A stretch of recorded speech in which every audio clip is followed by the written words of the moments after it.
Apa nih, Prof? Kok nggak tidur ini? Di sana udah subuh kayaknya. Ya, kira-kira demikian. Menarik ini. Jam Ya, berapa? Jam 1, 2, jam 3 pagi. ya kira-kira ya gitulah. Hmm, Lebih kurang. iya, iya.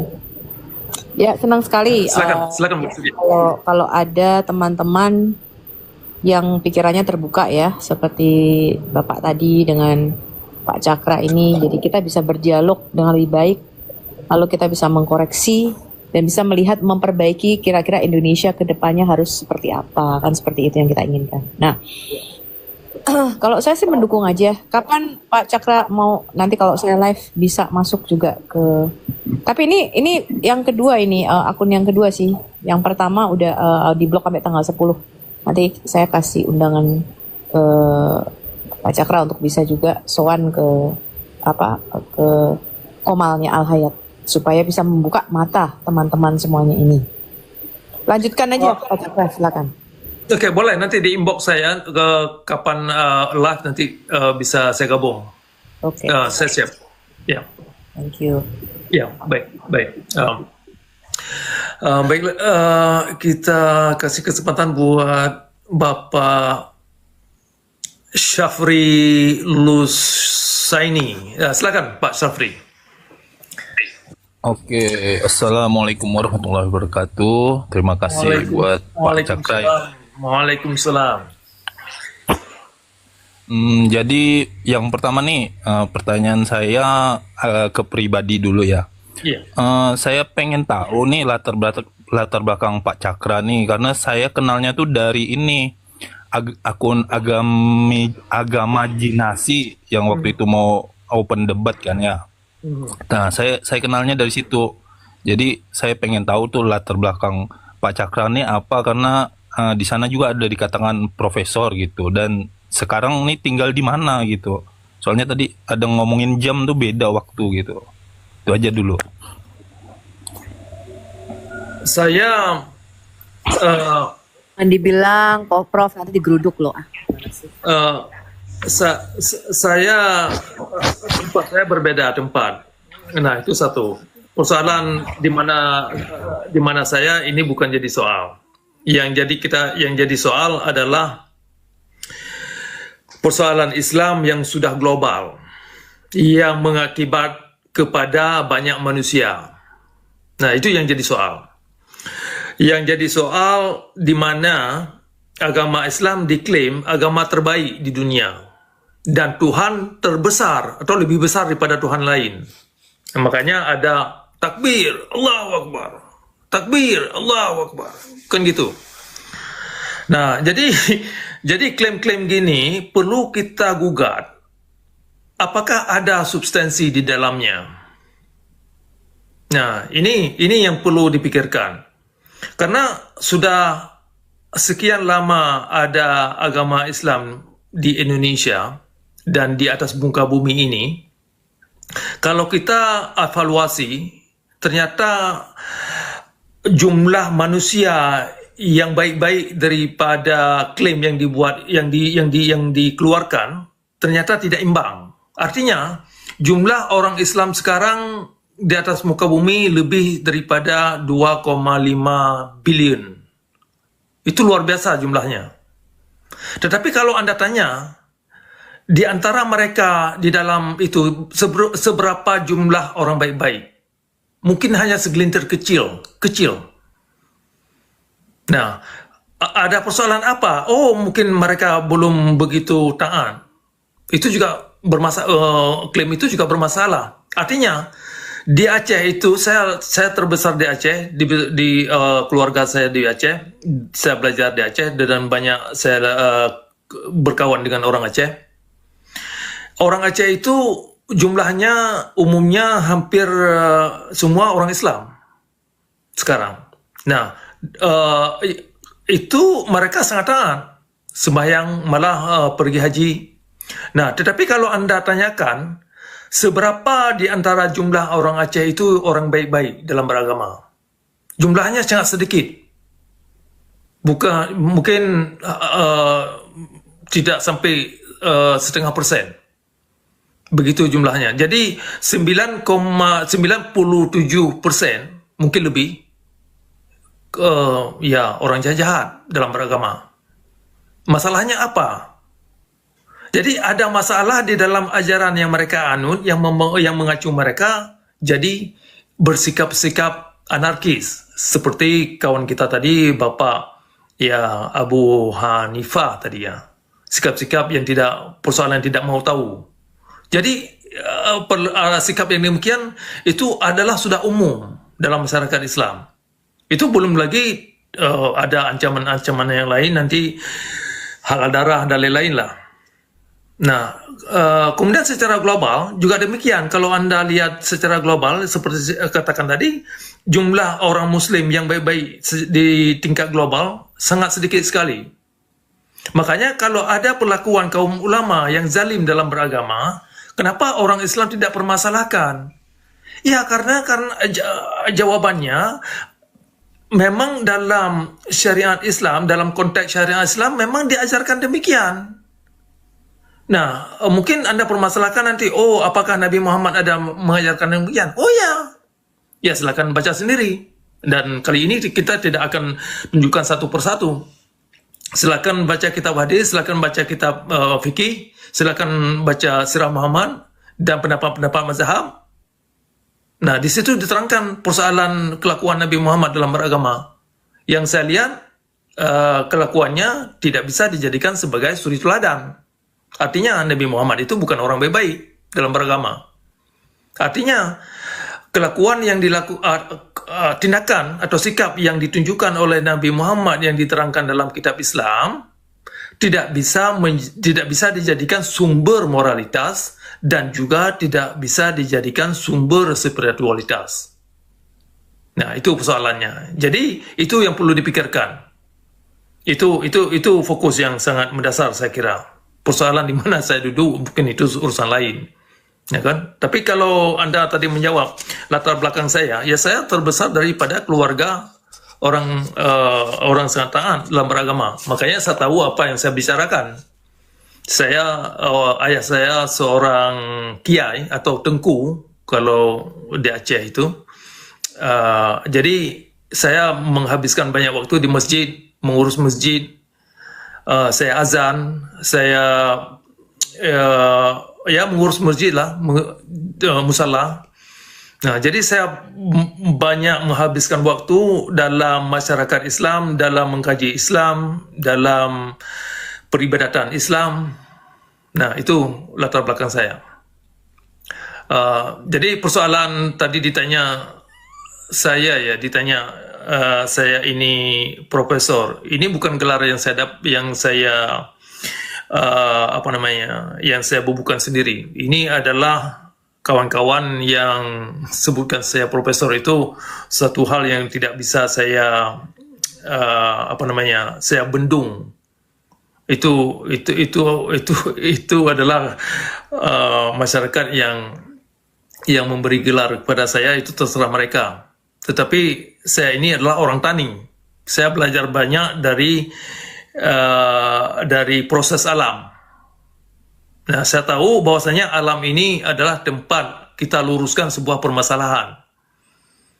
Nah, makanya logika atau argumen yang saya tuangkan sering sekali Anda mendengar nanti saya kaitkan dengan proses alam. Makanya Tuhan yang ada di dalam Islam kalau tidak mampu menghadapi proses-proses alam, ya Tuhan itu tidak layak sebagai petunjuk. Kenapa? Ya Tuhan tidak bisa berbuat apa-apa. Artinya, kalau Tuhan dalam agama Islam tidak bisa dimengerti oleh manusia, maka Tuhan itu tidak bisa memberi satu petunjuk kepada manusia dan tidak bisa juga memberi ganjaran dan tidak bisa memberi punishment atau siksaan kepada manusia apa-apa. Hanya jadi Tuhan dalam agama Islam itu sangat sungguh semu. Ya, tidak banyak ambil andil di dalam kehidupan manusia. Itu saja. Apalagi ya Nabi Muhammad yang memang diyakini oleh orang Islam. Al-Quran tadi sudah saya katakan bahwasanya Al-Quran menolak konsep Nabi terakhir. Artinya Nabi Muhammad yang ada di dalam agama Islam adalah fiksi, tokoh fiksi, bukan sesosok yang memang bisa berbicara persoalan kondisi alam atau kondisi manusia agar manusia ini jadi orang baik-baik. Nah, sekarang demikian jawaban secara ringkas dulu Pak Syafri. Pak Syafri ya. Ya, silakan pertanyaan yang ingin Anda tanyakan. Silakan. Ya, terima kasih Pak pemaparannya. Jadi perlu diketahui pertanyaan saya yang agak pribadi tadi bukan maksudnya ingin mencampuri urusan pribadi, hanya ingin mengenal seorang Pak Cakra yang punya wawasan agak lain dari orang-orang pada umumnya. Itu aja sih sebenarnya. Nah, saya juga sepemikiran sebenarnya, sangat setuju dengan apa yang disampaikan Pak Cakra. Dimana kalau saya nih yang awam gitu kan, yang memeluk Islam yang awam, melihat, mengamati kondisi yang ada di lapangan, yang ada aktual sehari-hari ini kan, memang dalam Islam ini sangat banyak itu problematik yang muncul dari syariat-syariat yang ada gitu. Cuma masalahnya ini, ketika kita ingin mengkoreksi masalah-masalah yang ada dalam syariat, nanti munculnya dalih dari para ulama atau pemuka agama. Mereka akan mengatakan begini, itu kan tafsirnya gitu, kata mereka. Nah, nanti itu kan ulamanya gitu. Mazhabnya kan beda-beda gitu nanti. Tergantung orangnya. Nah, sehingga memunculkan pemahaman saya seperti ini. Jadi kalau ada kesalahan dalam Islam gitu, yang disalahin itu orangnya, ulamanya gitu, tafsirnya. Islamnya akan selalu betul gitu. Tapi ketika kita memahami seperti itu, jadi ulama mana yang mau kita ikutin gitu? Kalau yang disalahin ulamanya, bukan kitabnya yang dikoreksi gitu. Kan selalu penerjemahnya yang disalahin jadinya. Nah, logika saya membawa gini. Ketika ada orang ngeklaim ini adalah obat untuk mengobati penyakit batuk gitu. Sementara ketika dites ini, nah dicoba kan, ternyata ada yang sembuh, ada yang tidak sembuh gitu kan. Ada yang makin parah penyakitnya gitu kan. Terus tetap kita memaksa sebagai obat itu adalah obat untuk menyembuhkan batuk gitu. Ibaratnya logikanya kayak gitu. Ini kitab suci untuk membawa kemaslahatan gitu kan. Tapi ketika dites nih, dibawa sama ulama gitu, enggak bikin maslahat gitu semuanya. Tapi tetap diklaim itu yang kitabnya yang benar, yang salahnya ulamanya, tafsirnya gitu. Itu sih yang problematik yang saya lihat sekarang gitu. Sementara kalau Islam memegang erat pemahaman seperti itu, lama-kelamaan akan runtuh sendiri. Nah, di mana keruntuhannya itu saya sudah melihat di saat sekarang inilah, baru-baru sekarang ini muncul orang-orang yang mencoba beradaptasi dengan agama. Contohnya ada beberapa orang nih yang content creator gitu, influencer. Dia mulai ini mengadaptasi katanya dari umpamanya tafsir ini gitu bermasalah, sanad ini bermasalah, katanya kita kembali aja pada Al-Quran. Terus dia membahas juga tafsir Al-Quran yang ini salah sebenarnya, ndak begini. Jadi memang kelihatan itu ada yang mempertahankan syariat, mazhab gitu kan. Dan ada orang yang mencoba beradaptasi dengan zaman gitu. Gimana pandangan Pak Cakra nih soal masalah tersebut? Ya, baik. Pertanyaan yang bagus sekali Pak Syafri. Menarik. Jadi persoalan tafsir tadi yang Anda sebutkan, yang ada di dalam Islam atau agama Islam itu adalah tafsir. Jadi kalau kita bicara tafsir, seluruh agama Islam dalam hal ini payung Islam, baik itu Syiah atau Sunni, itu adalah tafsir. Makanya ayat 19 dan ayat 85 dari surah Ali Imran itu kan ada kata Islam. Kata Islam di situ yang saya mengerti bukanlah Islam yang ditafsirkan oleh agama Islam. Artinya, Al-Quran menolak konsep Islam yang dimaknakan sebagai agama Islam. Kenapa demikian? Karena kandungan agama Islam bertentangan dengan prinsip-prinsip alam. Artinya apa? Tuhan yang diyakinkan dalam agama Islam, artinya hukum Tuhan yang ada dalam syariat Islam, bertentangan dengan prinsip-prinsip alam. Nah, jadi persoalan penafsiran, mana penafsiran yang tepat, itu kan semuanya bermuara kepada siapa yang membaca atau yang melaksanakan apa yang dibaca. Dalam hal ini, pemuka agama, yaitu kaum ulama, adalah yang menggaung masyarakat atau yang membina masyarakat. Dengan kata lain, mereka mengklaim diri mereka sebagai warasatul anbiya atau pewaris Nabi. Artinya masyarakat harus tunduk kepada mereka. Nah, jadi ulama tidak lagi bisa menggunakan istilah oknum dalam hal ini. Kenapa saya bilang ulama tidak bisa bersembunyi di belakang kata oknum? Karena mereka sendiri yang mengklaim sebagai pewaris Nabi.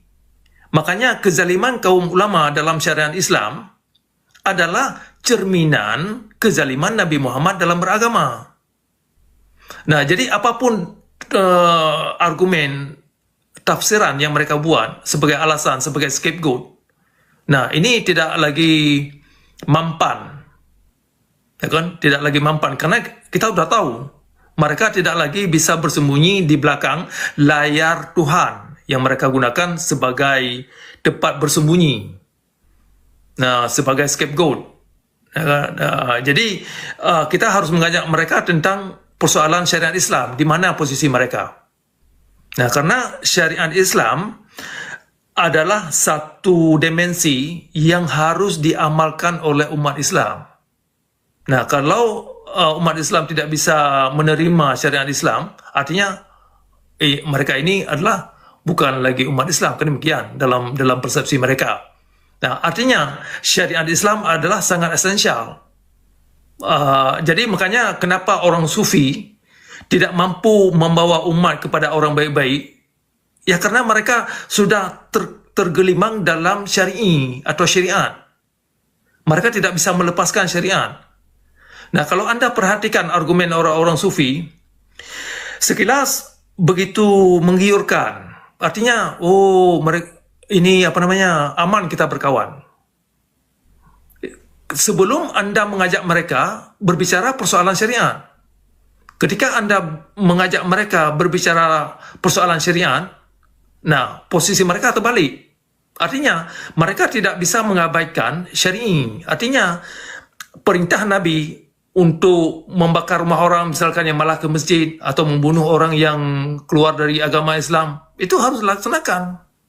Nah, itu posisi mereka. Sehingga orang sufi atau kaum sufi dalam hal ini tidak banyak ambil andil untuk membawa pembaharuan kepada orang Islam. Walaupun mereka mengklaim mereka ya sekilas halus gitu.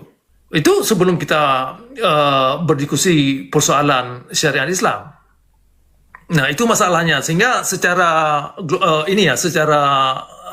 keseluruhan, secara yayasan, agama Islam itu adalah buah daripada hasil tafsiran. Dalam hal ini penafsir orang penulis hadis, penafsir para penulis kitab Asbabun Nuzul, penafsir para mazhab, termasuk dalam hal ini Imam Al-Ghazali yang dijagokan oleh orang Islam. Nah, di sini yang jadi yang terjebak orang Islam, kenapa mereka susah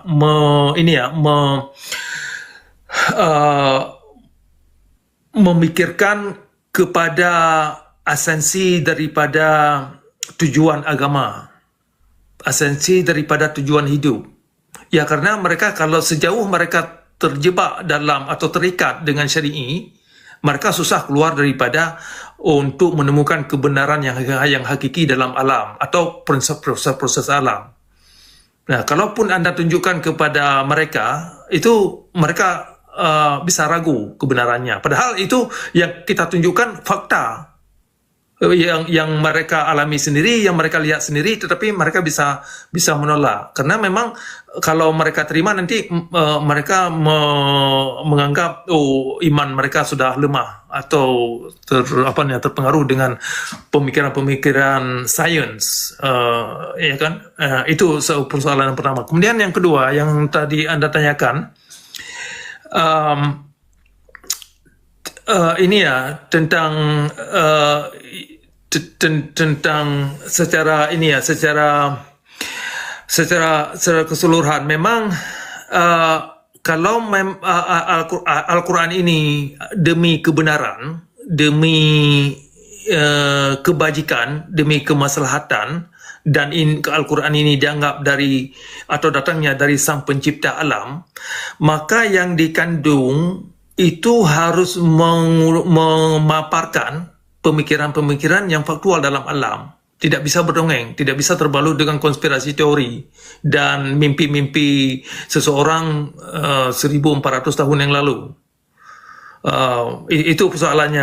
Kalau ini Al-Quran dianggap sebagai petunjuk, ya harus kalimat-kalimat itu ya harus mengandung memang proses-proses yang bisa dimengerti oleh semua manusia tanpa syarat. Artinya kalau disyaratkan, kamu harus mengucap 2 kalimat syahadat, harus begini dulu nanti, itu omong kosong. Kalau memang sesuatu yang fakta dalam alam itu bisa dimengerti oleh semua manusia tanpa syarat, tanpa harus mengucapkan kalimat syahadat, tanpa ya harus melalui melakukan sekian ritualitas yang harus khusyuk, dan khusyuk itu pun tidak kita tahu apa yang nilai khusyuk itu yang bagaimana, karena ujungnya kalau ritualitas Nabi Muhammad sendiri yang tertera dalam kitab hadis, kitab fikih dan lain-lain tidak membawa dirinya kepada orang baik, artinya tidak ada peribadatan yang kita bisa terima sebagai khusyuk atau sebagai bukti yang diterima Tuhan. Makanya tidak ada kejelasan dalam persoalan tujuan Islam itu kemana. Yang jelas sejauh ini doktrin agama Islam hanya membawa kepada keniscayaan. Itu yang jelas. Yang lebih jelas lagi ketika kita lihat di bawah kacamata atau kerangka syariat Islam. Nah, ini tidak hanya di Indonesia, Anda bisa lihat di negara-negara lain yang sudah mencoba syariat Islam, semuanya itu membawa umat, dalam hal ini orang Islam, korban pertama, di samping korban-korban yang lain. Ya, di antara korban orang Islam yang paling ini ya orang wanita. Tadi Bapak Kevin ada menyinggung sedikit tentang bagaimana orang atau ajaran Islam memperlakukan orang wanita ini seperti budak memang. Jadi itu loh sekedar ini ya sekilas tanggapan saya Pak Syafri. Oke, terima kasih buat Pak Cakra. Saya kira udah cukup. Saya cukup jelas atas penjelasannya. Saya pun nggak banyak ini sih. Puas juga dengan jawabannya. Itu aja, Pak. Oke, terima kasih Anda sudah ikut bergabung, Mas Syafri. Mantap, bagus. Oke, saya naikkan yang lain gitu ya. Iya. Saya turun dulu ya, Pak. Assalamualaikum. Oke, baik. Assalamualaikum. Oke, saya naikkan yang lain dulu. Siapa ini? Pak Saipul dan Pak Warga Surga ya. Oke. Silakan Pak Saipul, bisa mendengar suara saya?